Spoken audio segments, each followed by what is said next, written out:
जय हिंद प्यारे साथियों, मैं हूं नीरज। स्टडी पॉइंट छतरपुर की ओर से आप सबके लिए लेकर आया हूं सामान्य विज्ञान से पूछे जाने वाले महत्वपूर्ण प्रश्न जो बार बार परीक्षाओं में पूछे जाते हैं। आज हम मानव विज्ञान से संबंधित प्रश्नों को करेंगे और सामान्य विज्ञान से संबंधित जितने भी प्रश्न परीक्षाओं में पूछे गए हैं उन सभी का सामान्य अध्ययन करेंगे।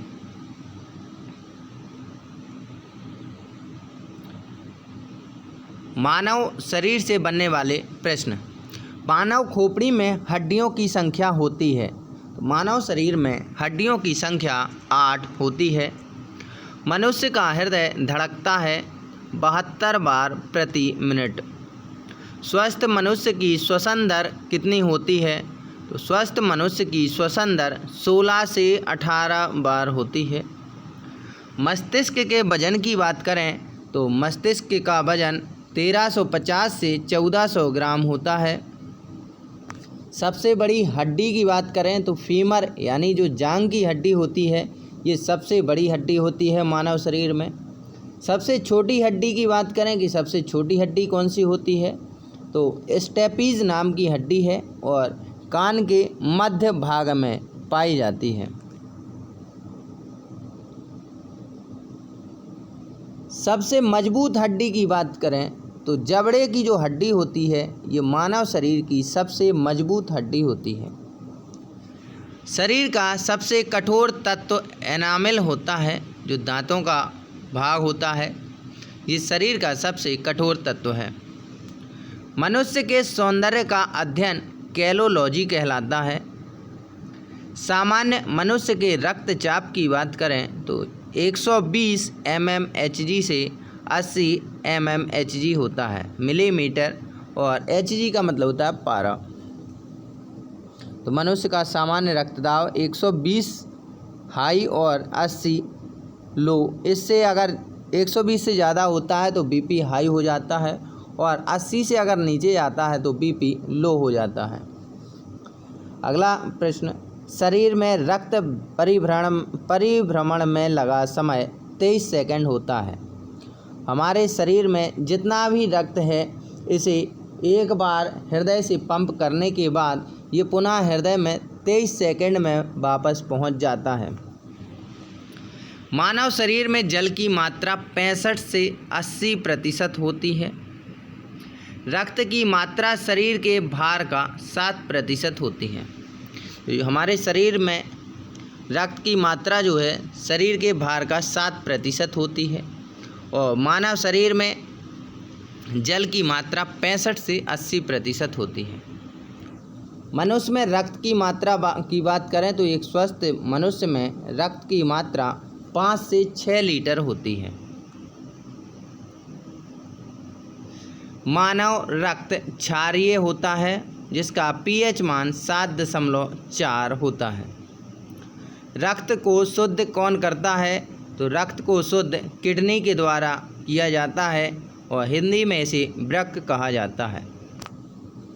लाल रक्त का निर्माण कहाँ होता है? तो लाल रक्त का निर्माण अस्थि मज्जा में होता है। लाल रक्त का कण का जीवन काल 20 से 120 दिन तक होता है। श्वेत रक्त कण का जीवन काल 2 से 4 दिन होता है। श्वेत रक्त कण को ल्यूकोसाइट के नाम से भी जाना जाता है और लाल रक्त कण को इरिथ्रोसाइट के नाम से जाना जाता है। शरीर का ताप नियंत्रक हाइपोथैलेमस ग्रंथि कहलाती है। इस शरीर के ताप को नियंत्रित करती है हाइपोथैलेमस ग्रंथि, मस्तिष्क में पाई जाती है। मटर के दाने के आकार की होती है। सर्वदाता रक्त समूह जिसे यूनिवर्सल डोनर कहते हैं ये ओ रक्त समूह होता है। किसी भी व्यक्ति को ओ रक्त समूह वाला व्यक्ति अपना रक्त दान कर सकता है। सर्वग्राही रक्त समूह यूनिवर्सल रिसेप्टर ये AB रक्त समूह होता है।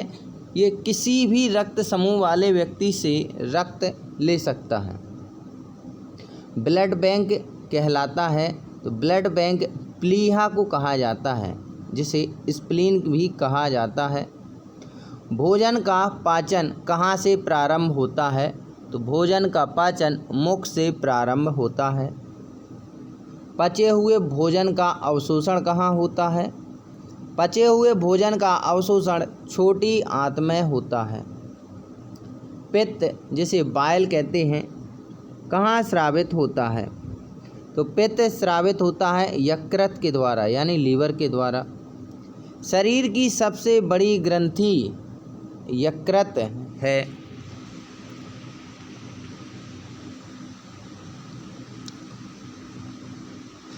शरीर का सबसे बड़ा अंग त्वचा है। शरीर की सबसे छोटी ग्रंथि जिसे मास्टर ग्रंथि कहा जाता है ये पिट्यूटरी ग्रंथि कहलाती है। रक्तचाप मापने का यंत्र स्फिग्नोमैनोमीटर कहलाता है। तो रक्तचाप किसके द्वारा मापा जाता है? स्फिग्नोमैनोमीटर के द्वारा। मनुष्य में पसलियाँ पाई जाती हैं। तो हमारा जो सीना है इसमें जो हड्डियाँ दिखती हैं सामने ये पसलियाँ कहलाती हैं और इन पसलियों की संख्या 12 जोड़ी होती है। इन्हीं पसलियों के द्वारा हमारा कमर से ऊपर का शरीर सीधा खड़ा रहता है। शरीर में हड्डियों की कुल संख्या की बात करें तो 206 होती है। मांसपेशियों की कुल संख्या 639 होती है। लार में पाया जाने वाला एंजाइम टायलिन है। लिंग निर्धारण करता है पुरुष क्रोमोसोम पर। तो जो लोग स्त्रियों को दोष देते हैं कि बार बार जो बच्ची पैदा हो रही है तो वो दोष स्त्रियों का नहीं है, क्योंकि स्त्रियां तो एक्स गुणसूत्र ही होते हैं उनके दोनों। लिंग निर्धारण पुरुष के क्रोमोसोम पर निर्भर करता है। मनुष्य का हृदय होता है 4 कोष्ठीय। शरीर में मानव शरीर में गुणसूत्रों जिसे क्रोमोसोम कहा जाता है तो गुणसूत्रों की संख्या 46 होती है। शरीर की सबसे बड़ी कोशिका तंत्रिका तंत्र नर्वस सिस्टम होती है। RH फैक्टर के खोजकर्ता लैंड स्टीनर एवं बीनर हैं। शरीर में अमीनो अम्लों की संख्या 20 होती है। शरीर में प्रतिदिन मूत्र बनता है 1.5 लीटर। मूत्र दुर्गंध देता है यूरिया के कारण। मानव मूत्र का pH मान 6 होता है और ये अम्लीय होता है। विटामिन ए संचित रहता है यकृत में। शरीर का सामान्य तापमान होता है 98.6 फ़ारेनहाइट या 37 डिग्री सेल्सियस, या फिर केल्विन में कहें तो 310 केल्विन। जो थर्मामीटर के द्वारा बुखार वगैरह मापा जाता है उसमें फ़ारेनहाइट स्केल का उपयोग किया जाता है और 98.6 डिग्री फ़ारेनहाइट से यदि ऊपर जाता है तो बुखार या सर दर्द की शिकायत होती है। टिबिया नामक हड्डी पाई जाती है। तो कहाँ पाई जाती है? पैर में। शरीर में ऊतकों का निर्माण होता है किससे? प्रोटीन से। मस्तिष्क का बड़ा भाग तो ये प्रमस्तिष्क जिसे सेरेब्रम कहते हैं ये मस्तिष्क का बड़ा भाग होता है। दांतों और हड्डियों की संरचना के लिए आवश्यक तत्व कौन से हैं? तो दांतों और हड्डियों की संरचना के लिए आवश्यक तत्व कैल्शियम और फास्फोरस हैं।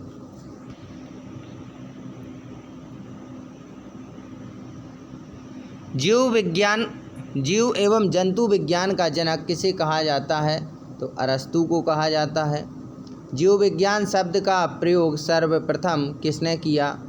तो लेमार्क जो फ्रांस के वैज्ञानिक थे एवं ट्रेविरेनस जो जर्मनी के वैज्ञानिक थे, इनके द्वारा सर्वप्रथम जीव विज्ञान शब्द का प्रयोग किया गया था। जैव विकास को सर्वप्रथम समझाया तो लेमार्क के द्वारा जैव विकास को सर्वप्रथम समझाया गया था। चिकित्सा शास्त्र का जनक हिप्पोक्रेटस को कहा जाता है। वनस्पति विज्ञान का जनक थियोफ्रेस्टस को कहा जाता है। रसायन विज्ञान के जनक की बात करें तो लेवोजियर को रसायन विज्ञान का जनक कहा जाता है। मानव का विकास इतिहास परंपराओं से संबंधित विषय क्या कहलाते हैं? तो इसे एंथ्रोपोलॉजी कहा जाता है, जिसमें मानव के विकास, इतिहास और परंपराओं से संबंधित विषय होते हैं, उसे एंथ्रोपोलॉजी कहा जाता है। गैसों के विसरण के नियम के प्रतिपादक ग्राहम है। ग्रहों की गति के नियम का प्रतिपादन केपलर के द्वारा किया गया था कि ग्रहों की गति कैसी है, कौन सूर्य पूर्व से पश्चिम की ओर घूमता है, कौन पश्चिम से पूर्व की ओर घूमता है, इन सब के बारे में केपलर के द्वारा बताया गया था। E बराबर mc² का समीकरण किसके द्वारा दिया गया था? E बराबर mc² का समीकरण आइंस्टीन ने दिया था। जड़त्व के नियम की खोज किसके द्वारा की गई थी? तो जड़त्व के नियम की खोज गैलीलियो ने की थी। गुरुत्वाकर्षण के नियम के प्रतिपादक कौन हैं? जो गुरुत्वाकर्षण नियम के प्रतिपादक हैं ये न्यूटन थे। प्राकृतिक वर्ण सिद्धांत के प्रतिपादक चार्ल्स डार्विन थे। उत्परिवर्तन का सिद्धांत दिया ह्यूगो डी ब्रीज ने। नेचुरल सिलेक्शन का सिद्धांत चार्ल्स डार्विन ने दिया। और नेचुरल सिलेक्शन का इसके पहले पढ़ चुके हैं प्राकृतिक वर्ण सिद्धांत। तो प्राकृतिक वर्ण सिद्धांत हिंदी मतलब होता है और इंग्लिश में इसे नेचुरल सिलेक्शन का सिद्धांत कहा जाता है। विकास के सिद्धांत के प्रतिपादक ये भी चार्ल्स डार्विन हैं। आनुवांशिकी के जनक ग्रेगरी जॉन मेंडल हैं। मेंडल के द्वारा मटर के पौधों का अध्ययन किया गया और इन्हीं के द्वारा आनुवांशिकी के बारे में बताया गया था। मेंडल ने अपने प्रयोग के लिए चयन किया था मटर के पौधे का।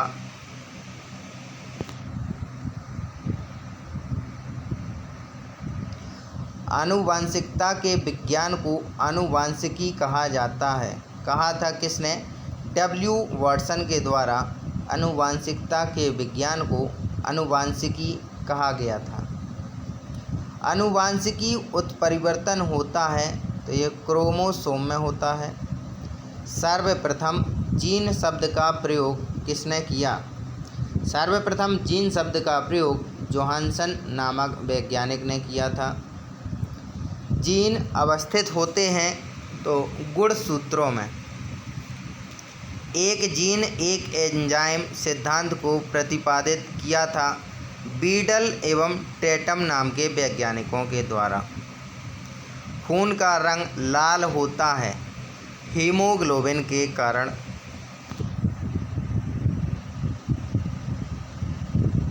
हीमोग्लोबिन में पाए जाने वाला तत्व है तो लोहा। हीमोग्लोबिन यौगिक है प्रोटीन का। खून थक्का नहीं जमता। जो खून का थक्का नहीं जमता है तो अगर आपको हीमोफीलिया नामक रोग हो गया है तो आपके शरीर में से बाहर जो खून निकल रहा है उसमें खून का थक्का नहीं जमेगा और आपके शरीर में चोट लगने पर वो खून बहता ही जाएगा। शरीर के अंदर रक्त को जमने से कौन रोकता है? जैसे खून जब शरीर से बाहर निकलता है तो उसे विटामिन के द्वारा रोका जाता है। लेकिन अगर शरीर के अंदर रक्त को जमने से रोकना है तो इसके लिए कौन सा प्रोटीन आवश्यक होता है? तो इसके लिए हेपेरिन नामक प्रोटीन आवश्यक होता है जो शरीर के अंदर रक्त को जमने से रोकता है। हेपेरिन नामक प्रोटीन का उत्पादन कौन करता है? तो यकृत द्वारा हेपेरिन नामक प्रोटीन का उत्पादन किया जाता है।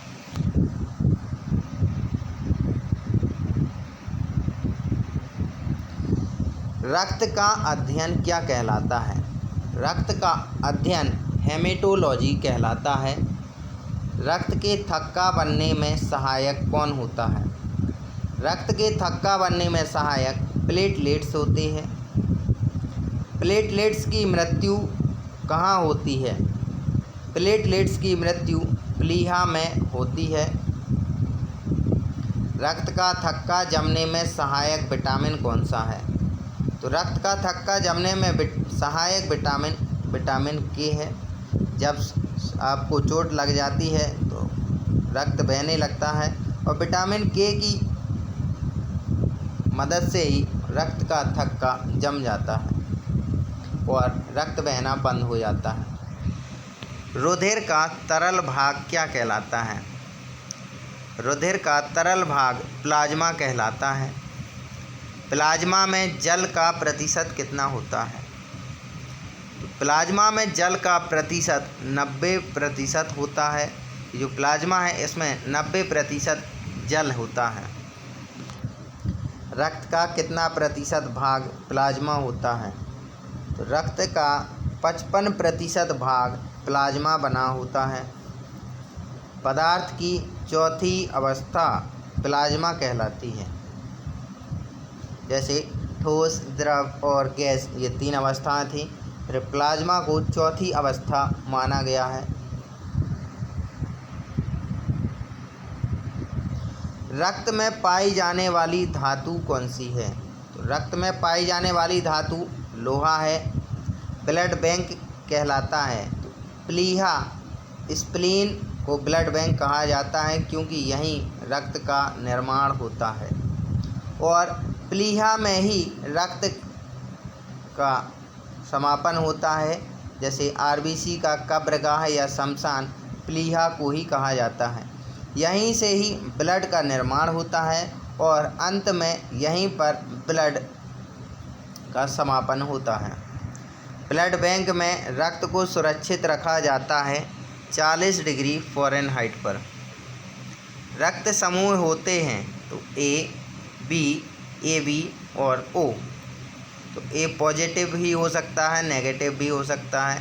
B positive, negative, AB positive, AB negative और O पॉजिटिव, O नेगेटिव। इस प्रकार रक्त समूह 8 प्रकार के होते हैं। रक्त समूह की खोज किसने की थी? तो रक्त समूह की खोज लैंडस्टीनर के द्वारा की गई थी। सर्वदाता रक्त समूह की बात करें तो सर्वदाता रक्त समूह O रक्त समूह है। सर्वग्राही रक्त समूह की बात करें तो AB पॉजिटिव सर्वग्राही रक्त समूह है। RH फैक्टर से संबंधित है। तो आपको बताना RH फैक्टर किससे संबंधित है? RH फैक्टर रक्त से संबंधित है। RH फैक्टर के खोजकर्ता लैंडस्टीनर एवं वीनर हैं। रक्तचाप नियंत्रित होता है एड्रीनल ग्रंथि के द्वारा। जो ब्लड प्रेशर है ये एड्रीनल ग्रंथि के द्वारा नियंत्रित होता है। रक्त को शुद्ध करता है तो रक्त को किडनी के द्वारा शुद्ध किया जाता है। रक्त के शुद्धिकरण की प्रक्रिया को डायलिसिस कहते हैं। जब किडनी खराब हो जाती हैं तो रक्त को शुद्धिकरण करने के लिए बार बार डायलिसिस की सलाह दी जाती है और जिस व्यक्ति की किडनी खराब हो चुकी हैं उसे महीने 2 महीने में रक्त के शुद्धिकरण के लिए डायलिसिस करवाना पड़ता है। डायलिसिस एक कृत्रिम विधि है जिसके द्वारा रक्त को शुद्ध किया जाता है। मूत्र का निर्माण कहाँ होता है? तो मूत्र का निर्माण भी किडनी में ही होता है, वृक्क में ही होता है, जहाँ रक्त को शुद्ध किया जाता है। किडनी का भार होता है 150 ग्राम।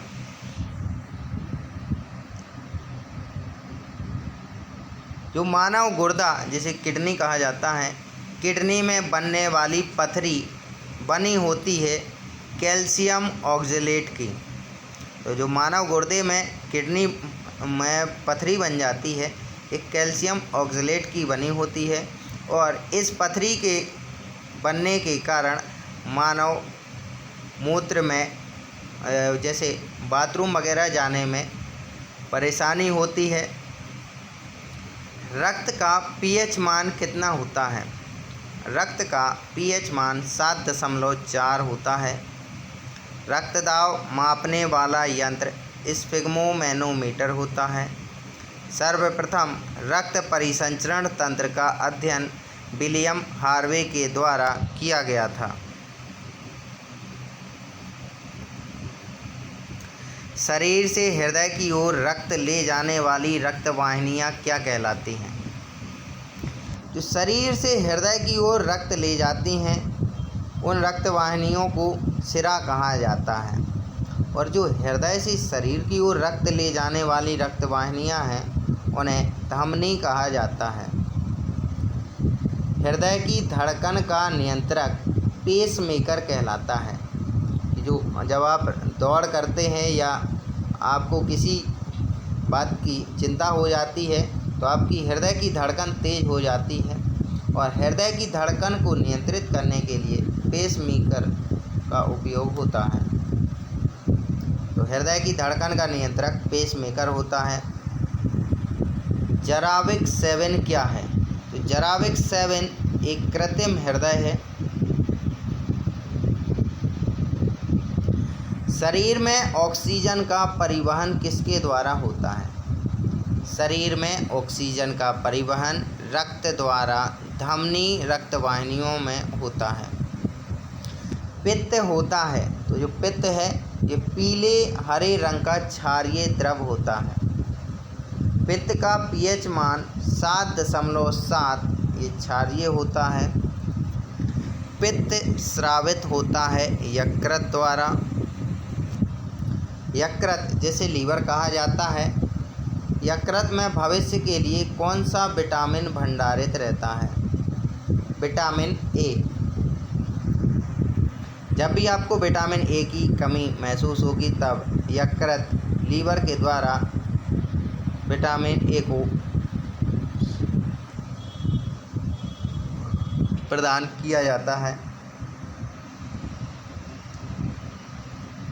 पित्त जमा होता है, तो पित्त पित्ताशय में जमा होता है। हाइड्रोफोबिया रोग होता है कुत्ते के काटने से। हाइड्रोफोबिया रोग होता है तो कुत्ते के काटने से, और कुत्ते के काटने में विषाणु द्वारा हाइड्रोफोबिया नामक रोग हो जाता है, और इस रोग से आपको पानी से डर लगने लगता है। विषाणु की खोज की बात करें तो विषाणु की खोज इवानोव्स्की साइने के द्वारा की गई। विषाणुओं का अध्ययन वायरोलॉजी कहलाता है। रानीखेत बीमारी फैलती है वायरस द्वारा, और रानीखेत बीमारी मुर्गियों में फैलती है। जंतुओं में होने वाली फुट एंड माउथ रोग होता है, तो ये विषाणु के द्वारा होता है।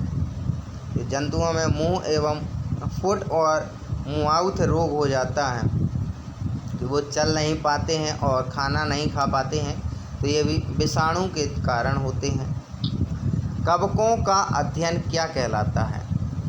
कवकों का अध्ययन माइकोलॉजी कहलाता है। शैवालों का अध्ययन पाइकोलॉजी कहलाता है। शैवालों की कोशिका भित्ति बनी होती है, तो शैवालों की जो कोशिका भित्ति है ये सेल्यूलोज की बनी होती है। जीवाणु की खोज ल्यूवेनहॉक ने की थी। तो जीवाणु जिसे बैक्टीरिया कहा जाता है, जीवाणु की खोज ल्यूवेनहॉक ने की थी।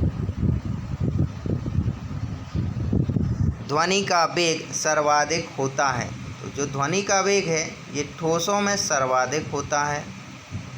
ध्वनि की गति धीमी होती है, तो ध्वनि की गति धीमी काहे में होती है?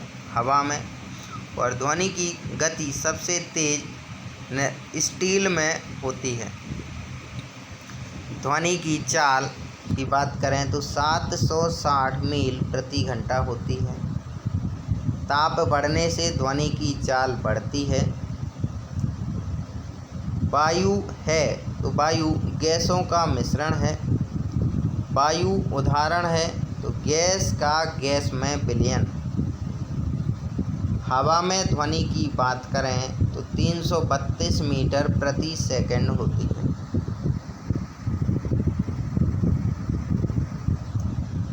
ध्वनि तीव्रता की इकाई डेसिबल कहलाती है। ये आप कितनी ध्वनि को सुन पा रहे हैं, इसको मापने के लिए डेसिबल का उपयोग किया जाता है। हवा का वाष्प घनत्व होता है 14.4। प्रकाश वर्ष मात्रक है दूरी का। एक प्रकाश वर्ष बराबर होता है 9.46 × 10⁻12 किलोमीटर या फिर 9.46 × 10⁻15 मीटर।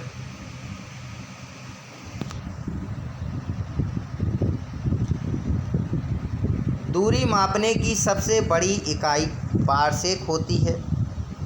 जड़ों के रूपांतरण हैं तो मूली और गाजर। तने के रूपांतरण हैं आलू और प्याज।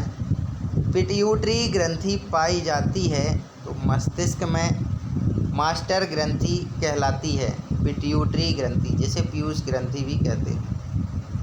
शरीर की सबसे छोटी ग्रंथि पिट्यूटरी ग्रंथि होती है। 2 वंशानुगत रोग तो वर्णांधता और हीमोफीलिया। वर्णांधता में व्यक्ति लाल और हरे रंग में अंतर नहीं कर पाता है कि कौन सा लाल रंग है, कौन सा हरा रंग है, और सीधी रेखाओं को बस देख पाता है, लंबवत रेखाओं को देखने में असमर्थ होता है। और हीमोफीलिया नामक रोग भी वंशानुगत रोग है। जैसे ब्रिटेन की महारानी को हीमोफीलिया रोग है, तो उनकी पीढ़ी में भी जितने भी लोग हैं उन सबको हीमोफीलिया नामक बीमारी है। अगर किसी को चोट लग जाती है तो वहाँ से खून का थक्का नहीं जमता है। सर्वप्रथम मनुष्यों में वर्णांधता का वर्णन किसने किया? सर्वप्रथम मनुष्यों में वर्णांधता का वर्णन हेर्नर ने 1876 ईस्वी में किया था। एक वर्णांध व्यक्ति में पहचान करने की क्षमता नहीं होती है। तो जो वर्णांध व्यक्ति होता है वो हरे एवं लाल रंग की पहचान नहीं कर सकता है। थायरॉक्सिन हार्मोन स्रावित होता है। थायरॉक्सिन जो हार्मोन है ये थायराइड ग्रंथि से स्रावित होता है। जठर रस में क्या होता है? जठर रस में हाइड्रोक्लोरिक अम्ल पाया जाता है।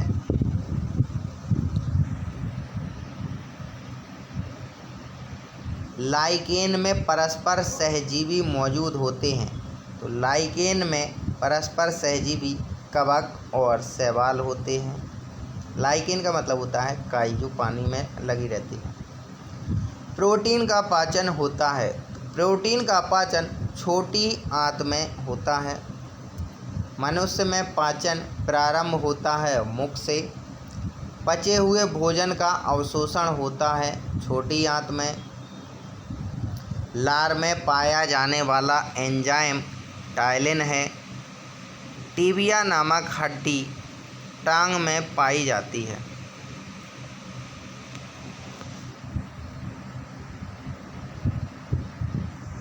मानव शरीर का वह अंग जिसमें हड्डियों की संख्या सर्वाधिक होती है। तो अंगुली में, जो हमारे हाथ की अंगुलियाँ होती हैं और पैर की अंगुलियाँ होती हैं, इनमें मानव शरीर का वह अंग है जिनमें हड्डियों की संख्या सर्वाधिक होती है। भोजन पचाने में सहायक होते हैं। तो भोजन पचाने में सहायक एंजाइम होते हैं। एंजाइम की रचना किससे होती है? एंजाइम की रचना अमीनो अम्लों के द्वारा होती है। जो हमारे शरीर में 20 आवश्यक अमीनो अम्ल हैं, इनके द्वारा ही एंजाइम की रचना होती है। पाचन क्रिया में प्रोटीन बदल जाते हैं। जो पाचन क्रिया है इसमें प्रोटीन अमीनो अम्लों में बदल जाते हैं।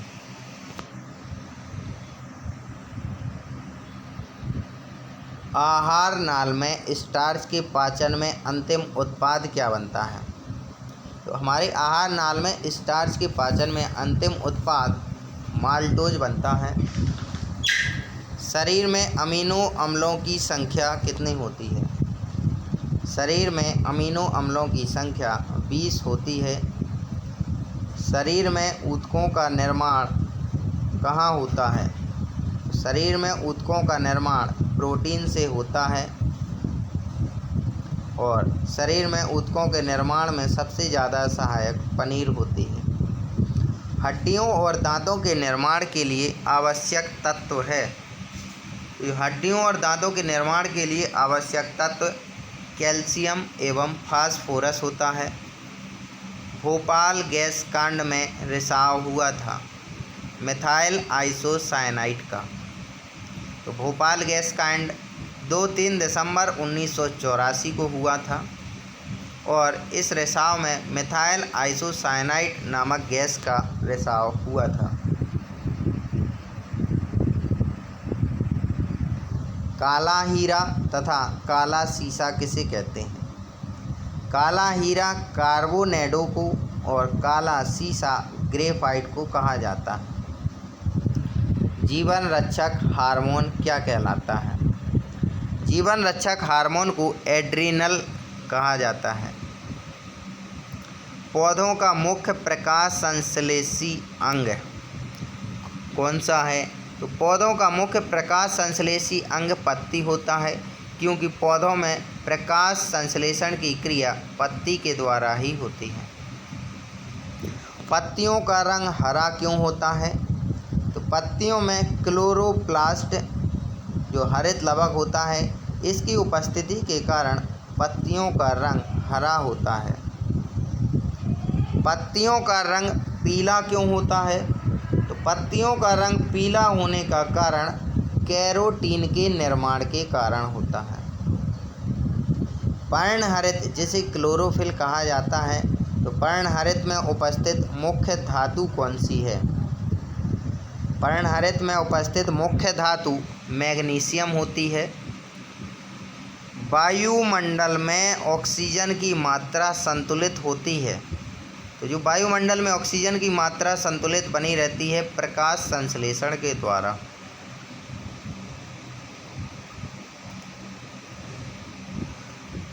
पेड़ व पौधों द्वारा खाना तैयार करने की प्रक्रिया प्रकाश संश्लेषण कहलाती है, जिसे अंग्रेजी में फोटोसिंथेसिस कहा जाता है।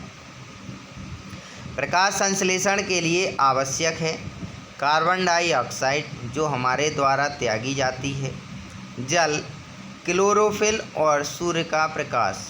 तो अगर आपको पौधों के द्वारा प्रकाश संश्लेषण की क्रिया करानी है तो उसके लिए कार्बन डाइऑक्साइड, जल, क्लोरोफिल और सूर्य का प्रकाश होना आवश्यक है।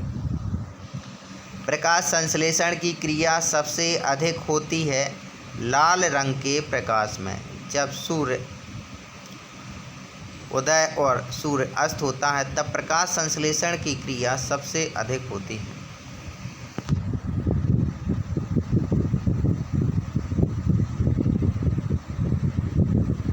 प्रकाश संश्लेषण में ऑक्सीजन निकलता है, उपचयन होता है जल से। तो ऑक्सीजन बनती कैसे है प्रकाश संश्लेषण में? प्रकाश संश्लेषण में ऑक्सीजन जल के द्वारा बनती है। तो पौधों द्वारा जो जल नीचे से मिट्टी से खींचा जाता है उसके द्वारा ही ऑक्सीजन का निर्माण होता है। मनुष्य में मेरुदंड से कितनी जोड़ी तंत्रिका निकलती हैं? तो मनुष्य में मेरुदंड से 31 जोड़ी तंत्रिका निकलती हैं। गुणसूत्र जिसे क्रोमोसोम कहा जाता है की खोज बाल्डेयर के द्वारा की गई थी। गुणसूत्रों का निर्माण किसके द्वारा होता है? गुणसूत्रों का निर्माण क्रोमैटिन नामक पदार्थ से होता है। मनुष्य में क्रोमोसोम की संख्या 46 होती है, या फिर ये कहें कि 23 जोड़ी होती है। 22 जोड़ी समान होती है और 23वां जोड़ा लिंग निर्धारण में सहायक होता है। जीवन की सबसे छोटी रचनात्मक एवं कार्यात्मक इकाई क्या है? जीवन की सबसे छोटी रचनात्मक एवं कार्यात्मक इकाई कोशिका है, जिसे सेल कहा जाता है। सबसे छोटी जीवित कोशिका माइक्रोप्लाज्मा है। शरीर की सबसे लंबी कोशिका तंत्रिका तंत्र है। तो सबसे छोटी जीवित कोशिका माइक्रोप्लाज्मा और सबसे लंबी कोशिका तंत्रिका तंत्र यानी नर्वस सिस्टम है। तंत्रिका तंत्र की रचनात्मक तथा क्रियात्मक इकाई न्यूरॉन कहलाती है। कोशिका शब्द का निर्माण रॉबर्ट हुक के द्वारा किया गया था। कोशिका का आनुवांशिक पदार्थ है, तो कोशिका का जो आनुवांशिक पदार्थ है ये डीएनए कहलाता है। कोशिका का अध्ययन साइटोलॉजी कहलाता है। कोशिका के भीतर श्वसन का केंद्र क्या होता है? तो कोशिका के अंदर श्वसन का केंद्र माइटोकॉन्ड्रिया कहलाता है।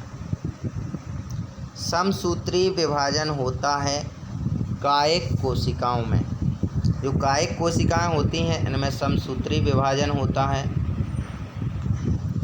अर्धसूत्री विभाजन होता है लिंगी जनन करने वाले कोशिकाओं में। जिन कोशिकाओं के द्वारा लिंग जनन किया जाता है उनमें अर्धसूत्री विभाजन होता है।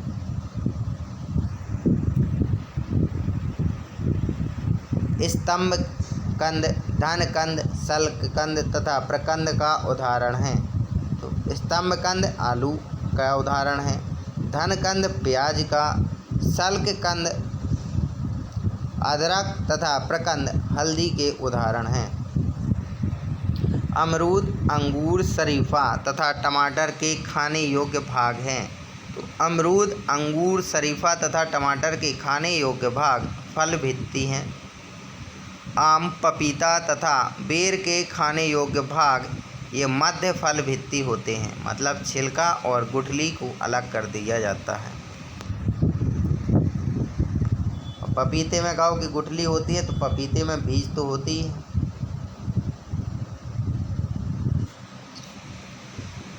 फूल गोभी का खाने योग्य भाग क्या है? तो पुष्प क्रम, जो फूल होता है उसे ही खाया जाता है। हल्दी में पीला रंग का कारण क्या है? तो हल्दी में पीले रंग का कारण कुरकुमिन होता है। टमाटर में लाल रंग का कारण क्या है? तो टमाटर में लाल रंग का कारण लाइकोपीन होता है।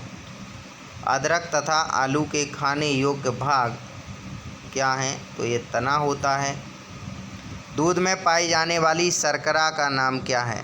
तो दूध में जो शर्करा पाई जाती है इसे लैक्टोज शर्करा कहा जाता है। सबसे लंबा कृमि कौन सा है? तो ये टैप वर्म कहलाता है, सबसे लंबा कृमि है। कपड़ा सुखाने तथा दूध से मक्खन निकालने वाली मशीन कार्य करती है, तो ये अपकेंद्रीय बल पर कार्य करती है, जिसके द्वारा कपड़ा सुखाया जाता है और दूध से मक्खन निकाला जाता है।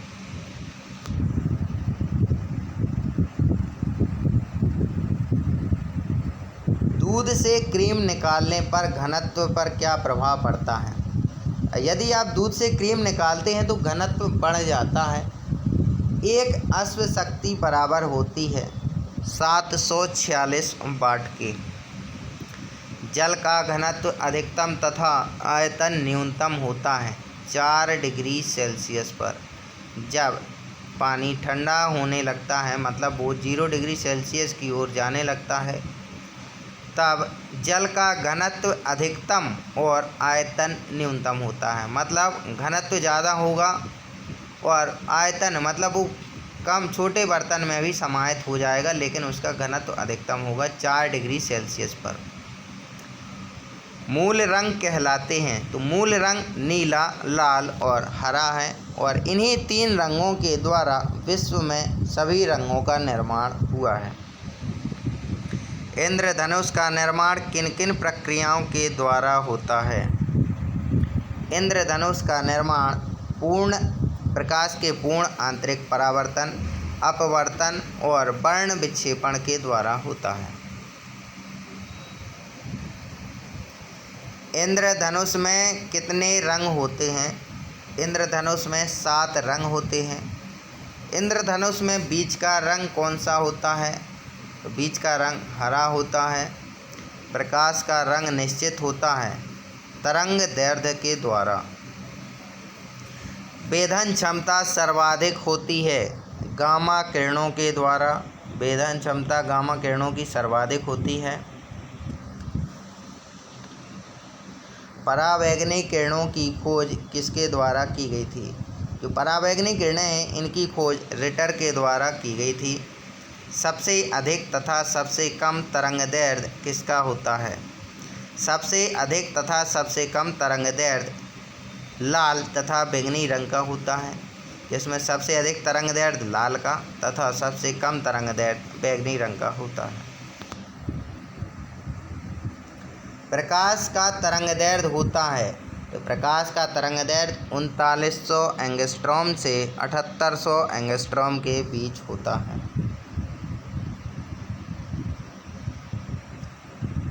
प्रकाश संश्लेषण का प्रथम स्थिर यौगिक क्या है? तो प्रकाश संश्लेषण का प्रथम स्थिर यौगिक फास्फोग्लिसरिक अम्ल होता है। राइजोसोम पादप का भूमिगत प्रारूप क्या है? तो जो राइजोसोम पादप का भूमिगत प्रारूप है ये तना कहलाता है। दलहन की जड़ में पाए जाने वाला जीवाणु, तो ये राइजोबियम कहलाता है। ये जो दलहन की जड़ में पाया जाता है, राइजोबियम नामक जीवाणु। पौधे नाइट्रोजन ग्रहण करते हैं नाइट्रेट के रूप में। पादपों में जल तथा खनिज लवणों का संचालन होता है। जो पादप हैं इनमें जल तथा खनिज लवणों का संचालन जाइलम के द्वारा होता है। पादपों में बना खाद्य पदार्थ पौधे के विभिन्न अंगों तक पहुंचता है फ्लोएम के द्वारा। तो जल तथा खनिज लवणों का संचालन जाइलम करता है। खाद्य पदार्थों को पौधे के विभिन्न अंगों तक फ्लोएम के द्वारा पहुंचाया जाता है।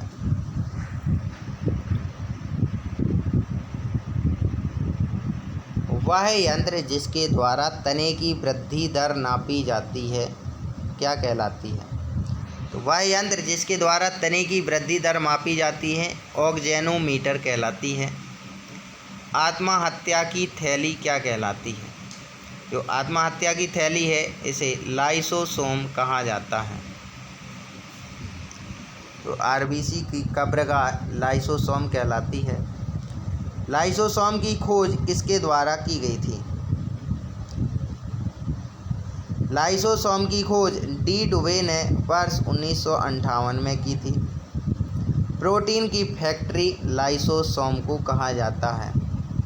प्रोटीन का संश्लेषण होता है राइबोसोम के द्वारा। प्रोटीन की फैक्ट्री राइबोसोम और प्रोटीन का संश्लेषण राइबोसोम के द्वारा होता है, जबकि आत्महत्या की थैली लाइसोसोम को कहा जाता है। बात करें डीएनए की कि डीएनए की खोज किसने की थी? डीएनए की खोज वाटसन एवं क्रिक के द्वारा की गई थी। डीएनए संश्लेषण का प्रतिपादन किसने किया? डीएनए संश्लेषण का प्रतिपादन कॉर्नबर्ग के द्वारा किया गया। डीएनए और आरएनए हैं न्यूक्लिक अम्ल। डीएनए के क्रियात्मक खंड को क्या कहते हैं? डीएनए के क्रियात्मक खंड को जीन कहा जाता है। डीएनए का डबल हेलिक्स मॉडल को किसने बनाया था? डीएनए का डबल हेलिक्स मॉडल वाटसन एवं क्रिक वैज्ञानिकों के द्वारा बनाया गया। डीएनए की इकाइयां हैं न्यूक्लियोटाइड्स।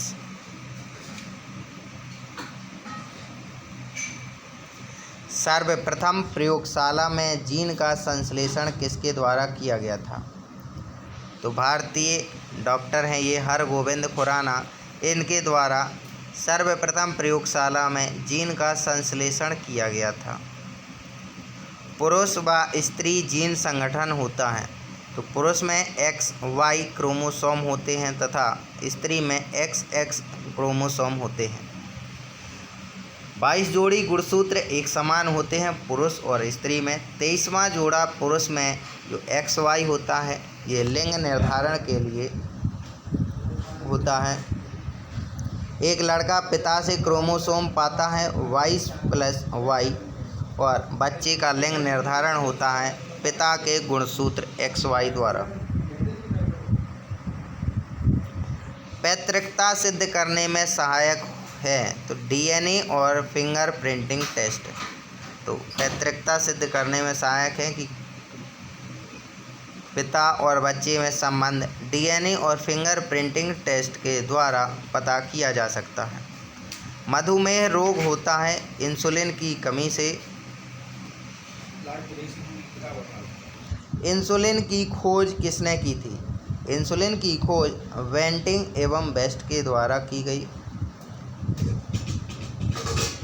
इंसुलिन शरीर में बनती है अग्नाशय द्वारा।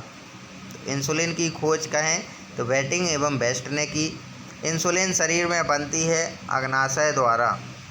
और मधुमेह रोग हो जाता है इंसुलिन की कमी के कारण।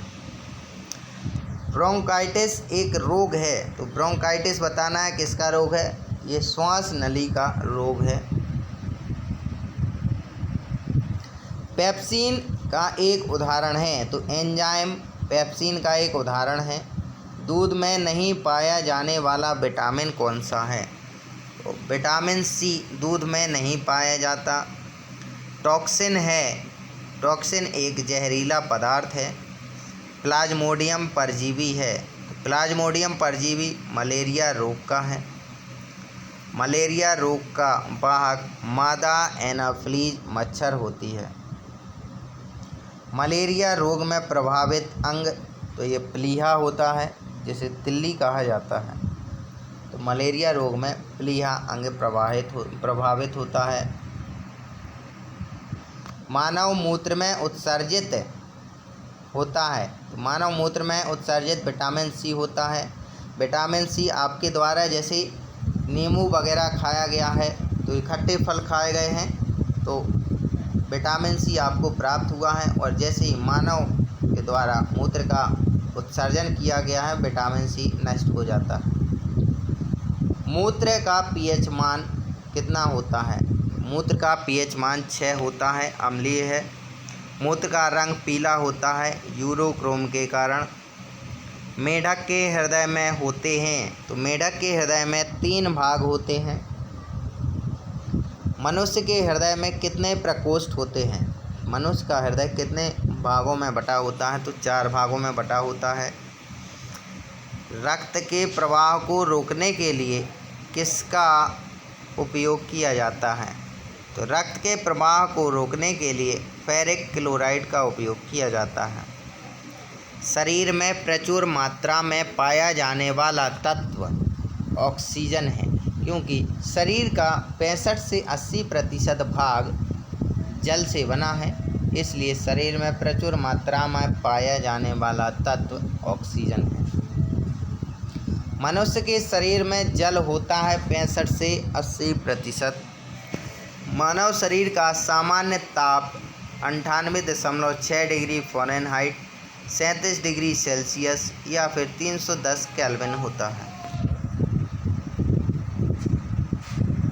प्रकाश की चाल सर्वाधिक होती है निर्वात में।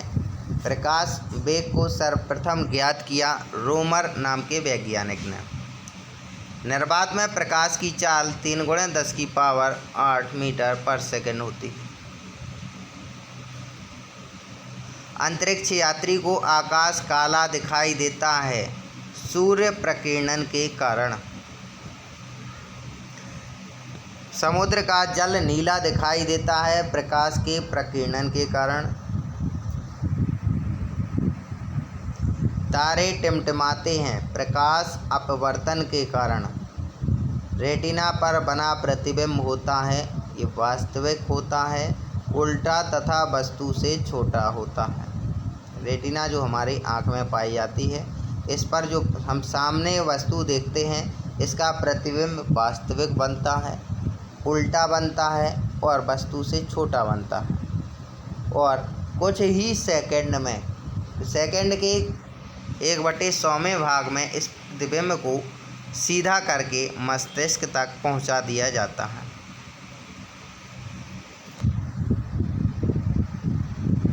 समतल दर्पण में बना प्रतिबिंब होता है। तो समतल दर्पण में जो प्रतिबिंब बनता है वो काल्पनिक होता है, वस्तु के बराबर तथा सीधा होता है। प्रकाश का सबसे अच्छा परावर्तक किसे माना जाता है? तो जो प्रकाश का सबसे अच्छा परावर्तक है ये समतल दर्पण को माना जाता है, क्योंकि ये वस्तु के बराबर तथा सीधा बनता है। तो इस पर जो प्रकाश पड़ेगा ये आगे ही पूरे प्रकाश का परावर्तन कर देगा। दो समांतर दर्पण के बीच रखी वस्तु का प्रतिबिंब कहाँ बनता है? दो समांतर दर्पण के बीच रखी वस्तु का प्रतिबिंब अनंत पर बनता है। हवा का बुलबुला जल में व्यवहार करता है अवतल लेंस की तरह। विद्युत फ्यूज मिश्रण होता है। तो जो विद्युत फ्यूज है ये तांबा, टिन तथा सीसा का मिश्रण होता है। हीटर का तार बना होता है। जो हीटर का तार है ये नाइक्रोम धातु का बना होता है। बल्ब का फिलामेंट की बात करें कि बल्ब का फिलामेंट कैसे बना होता है, तो बल्ब का फिलामेंट टंगस्टन का बना होता है। और यहाँ तीनों चीज़ें आपके द्वारा देखी हुई हैं कि विद्युत फ्यूज कहाँ लगा होता है, जहाँ आपके स्विच लगे होते हैं, चटकनी लगी होती हैं, वहीं एक छोटा सा विद्युत फ्यूज लगा होता है। जैसे ही लाइट तेज़ आती है तो वो विद्युत फ्यूज खराब हो जाता है और बाकी जो वहाँ से उपकरण चल रहे हैं वो सभी जलने से बच जाते हैं, क्योंकि जैसे ही विद्युत फ्यूज खराब होता है आगे लाइट का सप्लाई होना बंद हो जाता है और बाकी उपकरण जलने से बच जाते हैं। हीटर का जो तार होता है पतला, ये नाइक्रोम का बना होता है। जो बल्ब का फिलामेंट होता है, जो 10 और 20 रुपए का बल्ब आता है उसका फिलामेंट टंगस्टन का बना होता है। जो फिलामेंट का मतलब होता है बिल्कुल पतला तार जो जुड़ा रहता है, जो जलता है, वो टंगस्टन का बना होता है। विद्युत बल्ब में भरी जाने वाली गैस नाइट्रोजन होती है। ट्यूबलाइट में भरा होता है, तो ट्यूबलाइट में पारे का वाष्प व आर्गन गैस भरी होती है। तो जैसे ही ट्यूबलाइट में लाइट प्रवाहित की जाती है तो पारे की वाष्प और आर्गन की वजह से प्रकाश उत्पन्न होता है। फ्यूज का तार मिश्रण है तो सीसा और टिन का। फोटोग्राफी में उपयोगी तत्व हैं, तो फोटोग्राफी में उपयोगी तत्व सिल्वर ब्रोमाइड है। फोटोग्राफी में फिक्सर के रूप में प्रयोग होता है सोडियम थायोसल्फेट का। फोटोग्राफी में कौन सा अम्ल प्रयोग किया जाता है? फोटोग्राफी में ऑक्जेलिक अम्ल प्रयोग किया जाता है। तेल दीप की बत्ती में तेल ऊपर उठता है, तो कैसे? तेल दीप की बत्ती में तेल केशिकत्व क्रिया के कारण ऊपर उठता है। तेल दीप का मतलब होता है जो गांव में होता है कि लाइट नहीं है तो एक डिब्बी में तेल भर दो और उसके ऊपर बाती लगा दो तो उजेला रहता है। तो ये वही है, तेल दीप की बत्ती में तेल ऊपर उठता है केशिकत्व क्रिया के कारण। हीरा का चमकना तथा मृगमरीचिका बनने का कारण क्या है? तो हीरे का चमकना तथा मृगमरीचिका बनने का कारण पूर्ण आंतरिक परावर्तन होता है। भू स्थिर उपग्रह की ऊंचाई कितनी है? भू स्थिर उपग्रह की ऊंचाई 36,000 किलोमीटर है। सूर्य की ऊर्जा का स्रोत क्या है? सूर्य की ऊर्जा का स्रोत नाभिकीय संलयन है। रॉकेट की गति आधारित है, तो रॉकेट की जो गति है ये संवेग संरक्षण के सिद्धांत पर आधारित होती है। मानव नेत्र कार्य करता है उत्तल लेंस की तरह। निकट दृष्टि दोष जिसे मायोपिया कहा जाता है, इसे दूर किया जाता है अवतल लेंस के उपयोग द्वारा। निकट दृष्टि दोष का कारण नेत्र लेंस का मोटा तथा फोकस दूरी कम हो जाना। निकट दृष्टि दोष में व्यक्ति को निकट का तो साफ दिखाई देता है, दूर का साफ नहीं दिखाई देता। और दीर्घ दृष्टि दोष में दूर का तो साफ दिखाई देता है लेकिन पास का साफ नहीं दिखाई देता। दीर्घ दृष्टि दोष को हाइपरमेट्रोपिया कहा जाता है। और इसे उत्तल लेंस के उपयोग द्वारा ठीक किया जाता है। परमाणु बम का सिद्धांत आधारित है नाभिकीय विखंडन पर। हाइड्रोजन बम का सिद्धांत आधारित है नाभिकीय संलयन पर। जो परमाणु बम है ये नाभिकीय विखंडन पर आधारित है, हाइड्रोजन बम पर नाभिकीय संलयन पर। नाभिकीय संलयन में क्या होता है कि जो बम विस्फोट है ये और ज़्यादा फैलता जाता है। परमाणु बम में नाभिकीय विखंडन होता है तो इसका ये एक नियंत्रित प्रक्रिया होती है, इसका ज़्यादा विस्तार नहीं होता है। लेकिन हाइड्रोजन बम का बहुत ज़्यादा विस्तार होता है नाभिकीय संलयन के द्वारा। ग्रीन हाउस प्रभाव गैस है तो ग्रीन हाउस प्रभाव में कार्बन डाइऑक्साइड मुख्यतः गैस है जो ग्रीन हाउस गैस कहलाती है। दाढ़ी बनाने तथा आँख, नाक और कान की जांच करने में प्रयोग किया जाता है। तो दाढ़ी बनाने तथा आँख, नाक, कान की जांच करने में अवतल दर्पण का उपयोग किया जाता है। साथियों, ये थे हमारे मानव शरीर से संबंधित महत्वपूर्ण प्रश्न और विभिन्न प्रतियोगी परीक्षाओं में पूछे जाने वाले सामान्य विज्ञान के महत्वपूर्ण प्रश्न जो सीधे सीधे परीक्षाओं में पूछे जाते हैं। दोस्तों, आप सबके लिए कंटेंट लाने में बहुत मेहनत लगती है। हमारी वीडियो को सपोर्ट करने के लिए लाइक और चैनल को सब्सक्राइब ज़रूर करें। जय हिंद, जय भारत।